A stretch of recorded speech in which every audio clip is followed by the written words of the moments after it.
Mes amis scorpions, bonjour et bienvenue sur la chaîne Tarot à merveille. Pour votre tirage général, ceux qui me découvrent, soyez les bienvenus. J'espère que vous allez bien. Il y a une boîte quelque part dans votre mémoire. Vous ne l'ouvrez jamais. Pas parce que vous avez oublié son existence, parce que vous savez exactement ce qu'elle contient. Et vous savez que chaque objet à l'intérieur porte une charge que vous n'êtes pas sûr de pouvoir supporter. Alors vous la laissez là, dans le recoin le plus sombre de votre placard intérieur. Derrière les couches de quotidien, derrière les occupations, derrière tous ces jours que vous avez empilés les uns sur les autres pour créer de la distance entre vous et cette boîte. Mais aujourd'hui, quelque chose vous pousse à l'ouvrir. Pas la curiosité, pas la nostalgie, quelque chose de plus profond, une nécessité, parce que la personne à qui ces objets sont liés est en train de revenir. Et pour comprendre pourquoi elle revient, pour accueillir ce retour sans être submergé, vous devez d'abord revisiter ce que vous avez rangé. Ouvrons la boîte ensemble. Le premier objet que vos doigts touchent est le plus léger. C'est un son, pas un objet physique, un souvenir sonore. Le rire de cette personne, ce rire particulier que vous reconnaîtriez entre mille, ce rire qui avait le pouvoir de transformer un moment ordinaire en quelque chose de lumineux. Vous n'y avez pas pensé depuis longtemps. Vous avez volontairement effacé ce son de votre mémoire active parce qu'il vous faisait trop mal. Mais il est là, intact. Et quand vous le laissez remonter, quelque chose de surprenant se produit. Il ne fait plus mal, pas de la même manière. La douleur aiguë s'est transformée en quelque chose de plus doux, plus rond. Comme une vague qui a perdu sa force mais pas sa profondeur. Ce changement dans la qualité de la douleur est le premier signe que vous êtes prêt. Prêt à revoir cette personne sans que le passé ne prenne le contrôle du présent. Quand un souvenir cesse de blesser et commence simplement d'exister, c'est que la cicatrisation est suffisamment avancée pour supporter un contact nouveau. Mais il y a plus. Ce rire que vous venez de réentendre dans votre mémoire, il a fait quelque chose en vous. Il a ouvert une brèche dans le mur que vous aviez construit. Pas une brèche dangereuse, une brèche nécessaire. Vous aviez scellé cette personne derrière un mur de rationalisation. Vous vous étiez dit toutes les raisons pour lesquelles c'était mieux ainsi. Pourquoi la distance était saine. Pourquoi le silence était la bonne réponse. Et ces raisons étaient valides. Elles le sont encore. Mais un mur construit uniquement avec des raisons est un mur qui ignore le cœur. Et le cœur, lui, n'a que faire de vos raisons. Il bat, il se souvient, il reconnaît. Et quand il reconnaît un son, un rire, une fréquence familière, aucun mur de raison ne peut l'empêcher de vibrer. Laissez-le vibrer. Ce n'est pas une faiblesse. C'est votre humanité qui fait son travail. Deuxième objet dans la boîte, celui-ci est plus lourd, c'est une conversation, la dernière vraie conversation que vous avez eue avec cette personne. Pas la dernière chronologiquement, la dernière qui comptait. Celle où quelque chose d'authentique a été échangé. Peut être que c'était une dispute, peut être que c'était un aveu, peut être que c'était un silence partagé qui disait plus que n'importe quel discours. Cette conversation est restée gravée en vous parce qu'elle portait un message que ni vous ni l'autre n'étiez capable de déchiffrer à l'époque. Un message codé dans les mots, les hésitations, les regards détournés, les larmes retenues. Aujourd'hui, avec le recul, avec la maturité que le temps a construite en vous, ce message commence à se révéler. Et ce qu'il dit est plus simple que tout ce que vous aviez imaginé. Il dit « Nous ne sommes pas finis ». Pas au sens romantique nécessairement, pas au sens d'un retour identique à ce qui a été, au sens d'un lien qui n'a pas accompli tout ce qu'il devait accomplir. D'une histoire dont le dernier chapitre n'a pas encore été écrit, vous avez cru que c'était fini, que le départ de cette personne ou votre propre éloignement avait mis un point final à quelque chose. Mais ce que vous aviez pris pour un point final étaient en réalité des points de suspension. Et les points de suspension, par définition, sont une promesse de suite. Troisième objet. Celui-ci vous surprend. Ce n'est pas un souvenir agréable ni un souvenir douloureux, c'est un doute. Le doute que vous portez depuis que cette personne est partie, le doute de savoir si vous avez fait le bon choix, si vous avez dit les bons mots, si vous avez assez donné, assez retenu, assez combattu. Ce doute est un compagnon fidèle, discret mais constant, qui vous accompagne dans les moments de solitude et qui murmure « et si vous aviez dit autre chose ce jour-là? Et si vous aviez été plus patient, plus présent, plus courageux? Et si vous aviez retenu cette personne au lieu de la laisser partir? Ou au contraire, et si vous l'aviez laissée partir plus tôt au lieu de vous accrocher? Ces « et si » sont des labyrinthes sans sortie. Vous le savez. Vous savez que le passé ne se modifie pas. Et pourtant, le doute persiste. Voici ce que je veux vous dire au sujet de ce doute. Il ne prouve pas que vous avez fait une erreur. Il prouve que le lien avait de l'importance. On ne doute pas au sujet des personnes qui ne comptent pas. On les oublie, sans effort, sans labyrinthes mentaux. Le doute est, paradoxalement, la preuve de la profondeur de la connexion. Et cette profondeur est exactement la raison pour laquelle cette personne revient. Mais le doute cache aussi autre chose. Il cache votre propre croissance. Parce que la personne qui doute aujourd'hui n'est pas la même que celle qui vivait ces événements à l'époque.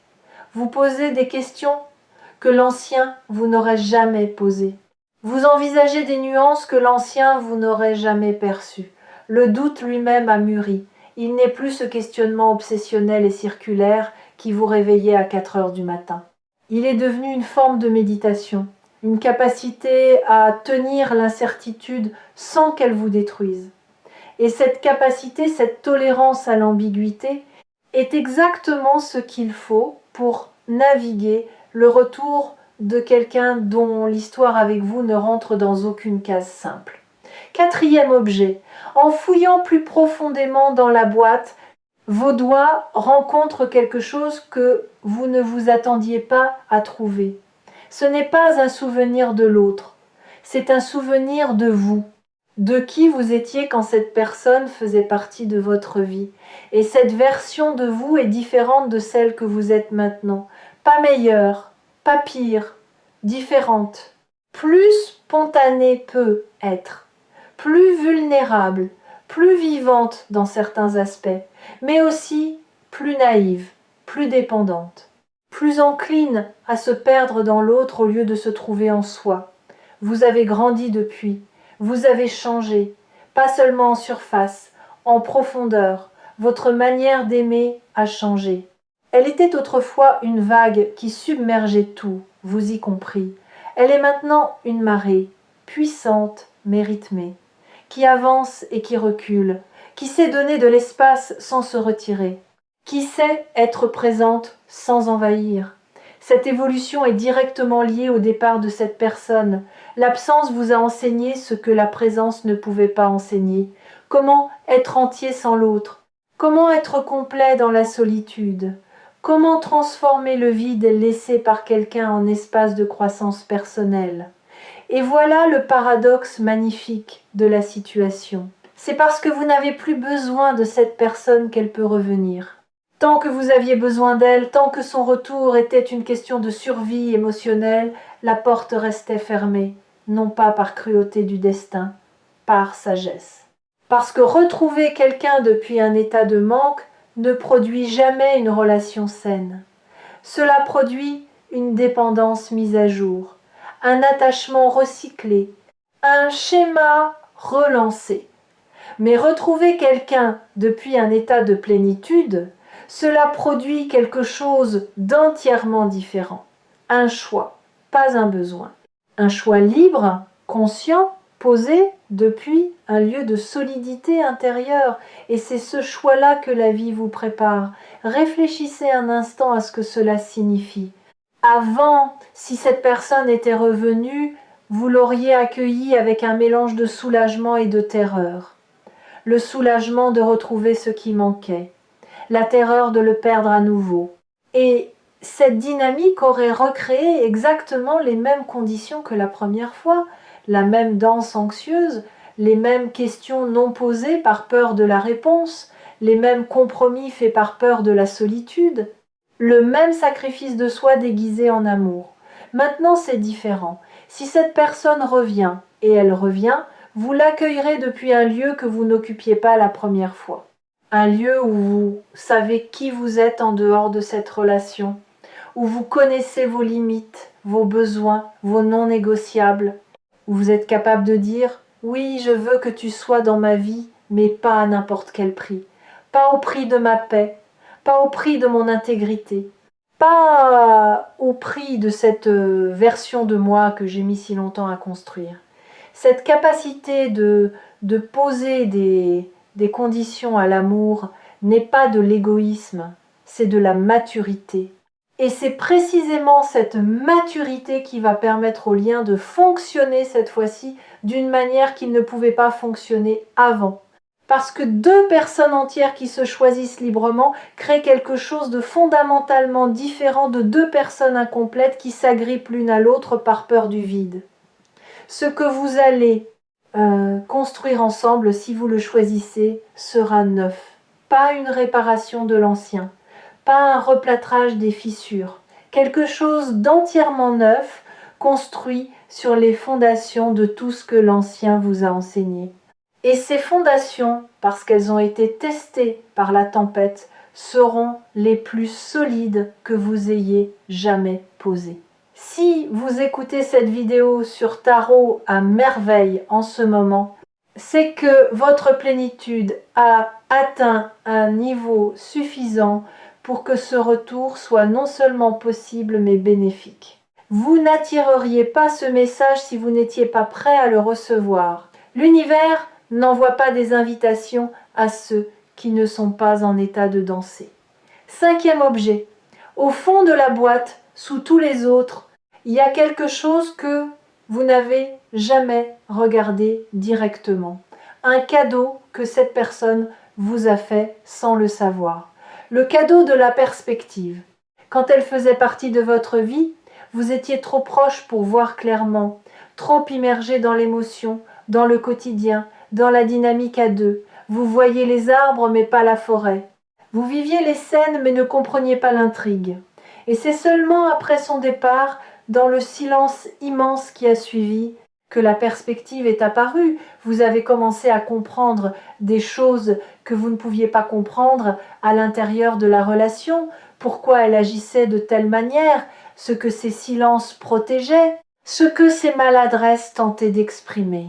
Vous avez vu, avec des yeux neufs, les moments de tendresse que vous aviez minimisés et les moments de douleur que vous aviez dramatisés. Vous avez rééquilibré l'image, et cette image rééquilibrée est plus juste, plus nuancée, plus humaine que celle que vous aviez quand vous étiez au cœur de l'histoire. Cette perspective est votre plus grand atout pour ce qui vient. Parce que la personne qui revient va revenir elle aussi avec une perspective nouvelle. Elle a fait son propre chemin, son propre travail intérieur, ses propres prises de conscience dans le silence de votre absence. Et quand deux personnes qui se sont connues dans l'aveuglement de la proximité se retrouvent avec les yeux de la distance, ce qui se produit n'est pas des retrouvailles. C'est une première rencontre, la première vraie rencontre. Celle où l'on voit l'autre tel qu'il est réellement, pas tel qu'on avait besoin qu'il soit. Et cette première vraie rencontre portera en elle une tendresse que vous n'aviez jamais connue ensemble. Pas la tendresse de la passion qui consume. La tendresse de la reconnaissance de deux êtres qui savent ce qu'ils ont traversé séparément pour arriver à ce point. Qui portent chacun leur cicatrice de la même bataille, menée sur deux fronts différents, et qui, en se revoyant, n'ont pas besoin d'expliquer, parce que l'explication est inscrite dans les yeux, dans le tremblement presque invisible de la voix, dans cette manière de se tenir un peu plus droit, un peu plus solide, un peu plus vrai qu'avant. Cette tendresse-là ne se fabrique pas, elle ne s'imite pas. Elle ne se produit qu'entre deux personnes qui se sont perdues et retrouvées. Et elle est l'un des trésors les plus rares de l'expérience humaine. Maintenant, parlons du retour lui-même, de sa forme, de son timing, de ce à quoi vous devez vous attendre et plus important encore, de ce que vous ne devez pas attendre. Ce retour ne ressemblera pas à une scène de film. Il n'y aura pas de course sous la pluie, pas de grandes déclarations, pas de gestes héroïques. Le retour sera discret, presque ordinaire, un message, un appel, une présence quelque part où vous ne l'attendiez pas. Peut être un nom qui apparaît sur votre téléphone après des mois de silence, peut être un croisement physique dans un lieu inattendu, peut être une information qui vous parvient par un tiers et qui vous apprend que cette personne a pensé à vous, a parlé de vous, a demandé de vos nouvelles. L'ordinaire de ce retour sera trompeur. Il vous donnera peut être l'impression que ce n'est pas grand-chose, que c'est juste un hasard. Mais vous saurez, quelque part en vous, dans cet endroit qui sait, avant de comprendre, vous saurez que ce n'est pas un hasard, que ce contact apparemment banal est le premier fil d'une nouvelle trame, et que la manière dont vous accueillerez ce premier fil déterminera la qualité de toute la trame qui suivra. N'accueillez pas avec de la méfiance. Le passé vous a appris la prudence, et cette prudence est saine. Mais la méfiance est la prudence qui a muté en mur. Soyez prudent, pas méfiant. Ouvrez la porte de quelques centimètres, pas en grand, pas d'un coup. Juste assez pour voir qui se tient de l'autre côté. Et si ce que vous voyez est différent de ce que vous attendiez, si cette personne porte sur son visage les traces de son propre voyage, si ses yeux ont cette profondeur nouvelle que seul le temps et la souffrance peuvent creuser, alors ouvrez un peu plus, lentement, à votre rythme. Et n'attendez pas la perfection, ni de vous, ni de cette personne. Les retrouvailles parfaites n'existent pas. Il y aura de la maladresse, des blancs dans la conversation, des moments où vous ne saurez pas quoi dire parce que trop de choses se bousculent et qu'aucun mot ne semble assez grand pour les contenir. Il y aura peut-être un rire nerveux, un silence qui dure une seconde trop, un regard qui en dit plus que vous n'auriez voulu. Et tout cela sera parfait, pas dans le sens lisse du terme, parfait dans sa vérité, parfait dans son authenticité brute, parfait parce que c'est réel, et que le réel, avec toutes ses imperfections, vaut infiniment plus que le fantasme. Vous avez eu le temps de fantasmer ce retour. Votre esprit a tourné des dizaines de scénarios, des retrouvailles émouvantes, des conversations profondes, des excuses éloquentes. Laissez tomber ces scénarios, tous. Ils ne vous serviront pas. Ils créeront des attentes, et les attentes sont les ennemis du moment présent. Arrivez aux retrouvailles les mains vides de scénarios. Le cœur plein mais les mains vides. Et laissez le moment lui-même décider de sa forme. Ce retour va aussi réveiller quelque chose en vous que vous aviez mis en sommeil. Une part de vous qui ne fonctionnait qu'en présence de cette personne. Ce n'est pas de la dépendance, c'est de la résonance. Il existe des parties de nous-mêmes qui ne s'activent qu'au contact de certaines personnes, comme un instrument qui ne vibre que lorsqu'une fréquence spécifique est jouée à proximité. Cette personne porte cette fréquence pour vous, et quand elle sera de retour dans votre champ, ces parties endormies vont se réveiller, votre créativité va peu être revenir avec une force nouvelle. Votre humour va peu être retrouvé, cette légèreté que vous aviez perdue. Votre capacité à rêver va peu être se réactiver après des mois de pragmatisme défensif.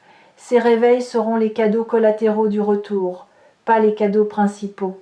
Le cadeau principal sera la possibilité de vivre ce lien d'une manière que vous n'aviez pas pu vivre la première fois.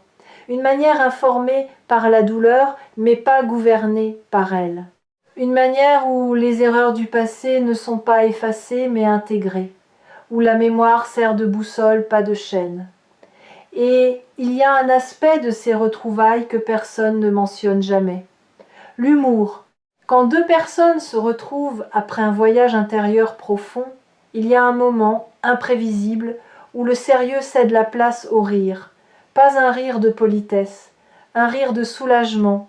Le rire de deux soldats qui se retrouvent après la bataille et qui réalisent qu'ils sont encore entiers. Ce rire-là est thérapeutique. Il libère des mois, parfois des années, de tensions accumulées. Il dit « Nous avons survécu et nous sommes encore capables de trouver la légèreté ensemble. Ne sous-estimez pas ce moment quand il arrivera. Il sera peu, être le plus important de tous. » Les habitués de tarot à merveille reconnaîtront dans ce message un schéma récurrent, mais toujours singulier. L'idée que rien ne se perd véritablement. Que les liens profonds ne meurent pas quand ils cessent d'être visibles. Qu'ils plongent sous la surface comme des rivières souterraines et qu'ils réapparaissent plus loin, là où le terrain s'y prête.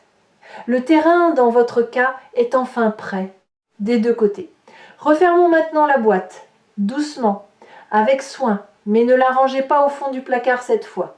Posez-la sur la table, en pleine lumière.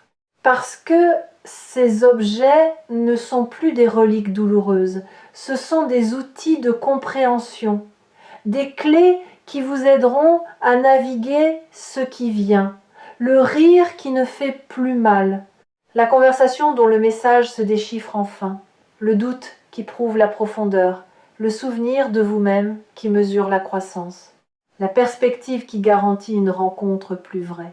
Tout cela forme le bagage avec lequel vous allez accueillir ce retour. Pas les mains vides, pas le cœur vide. Avec tout ce que l'absence vous a enseigné et tout ce que la présence ancienne vous a donné, cette personne revient, pas par hasard, par nécessité. La nécessité de deux parcours qui ont besoin l'un de l'autre pour atteindre leur prochain palier, pas pour se compléter, pour se catalyser, pour provoquer chez l'autre le mouvement que la solitude seule ne pouvait pas produire, et quand elle sera là, quand son visage sera de nouveau devant vous, ne cherchez pas l'ancienne version, elle a changé, comme vous. Cherchez plutôt les traces du voyage, les lignes nouvelles autour des yeux, la douceur qui n'existait pas avant, la patience qui s'est installée là où il y avait de l'impatience. Et dans ces traces, dans ces changements, reconnaissez le miroir de vos propres transformations. Parce que vous avez grandi dans le même silence, pleuré dans la même absence, et mûri vers le même point de convergence sans le savoir. La surprise est inévitable. Ce mot, inévitable, mérite qu'on s'y attarde. Inévitable signifie que rien de ce que vous ferez ou ne ferez pas ne peut empêcher ce retour. Il est inscrit dans la trame de vos deux parcours. Vous pouvez résister, vous pouvez fermer la porte, vous pouvez prétendre que vous n'avez rien senti. Mais l'inévitable a ceci de particulier qu'il ne demande pas la permission. Il arrive et votre seul pouvoir n'est pas de l'empêcher, mais de choisir comment vous le recevez. Il y a une dernière chose que la boîte vous a apprise et que je veux nommer avant de conclure. En ouvrant cette boîte, en touchant chaque objet, en laissant chaque souvenir remonter, vous avez fait quelque chose de courageux. Vous avez accepté de ressentir dans un monde qui nous pousse à éviter, à contourner, à anesthésier. Vous avez plongé vos mains dans la mémoire et vous avez touché ce qui fait mal. Et vous n'en êtes pas mort. Vous n'avez pas été submergé. Vous avez traversé. Et de l'autre côté de cette traversée, il y a une sérénité que vous n'aviez pas avant d'ouvrir la boîte. Cette sérénité est votre armure invisible pour ce qui vient. Pas une armure qui empêche de ressentir, une armure qui permet de ressentir sans se perdre, qui permet de revoir cette personne en sentant le tremblement mais sans tomber, en reconnaissant la charge mais sans être écrasé, en accueillant l'émotion mais sans la laisser prendre les commandes. Vous êtes prêt d'une manière dont vous n'avez jamais été prêt avant. Et cette personne, de son côté, atteint le même état de préparation. Deux horloges intérieures synchronisées sans le savoir, deux parcours parallèles qui convergent vers le même moment, deux silences qui s'apprêtent à se rompre simultanément, Recevez-le avec grâce, avec ouverture, avec cette sagesse tremblante de celui qui sait que les plus beaux chapitres sont souvent ceux qu'on n'avait pas prévus. Et si cette vidéo vous a trouvé au moment exact où vous en aviez besoin, gardez Tarot à merveille proche de vous, comme une boussole qui ne pointe pas vers le nord, mais vers la vérité, votre vérité. Celle qui savait, bien avant votre tête, que cette personne reviendrait, que ce lien n'avait pas dit son dernier mot, que l'absence n'était pas une fin, mais une transformation silencieuse qui vous préparait tous les deux à une version du lien que vous n'auriez jamais pu atteindre sans elle. La boîte est ouverte, les objets sont sur la table. Le rire, la conversation, le doute, le souvenir de vous-même, la perspective. 5 témoins silencieux de ce qui a été et de ce qui sera. Et quelqu'un frappe à la porte. Allez ouvrir, vous savez qui c'est, et cette fois, vous êtes prêts.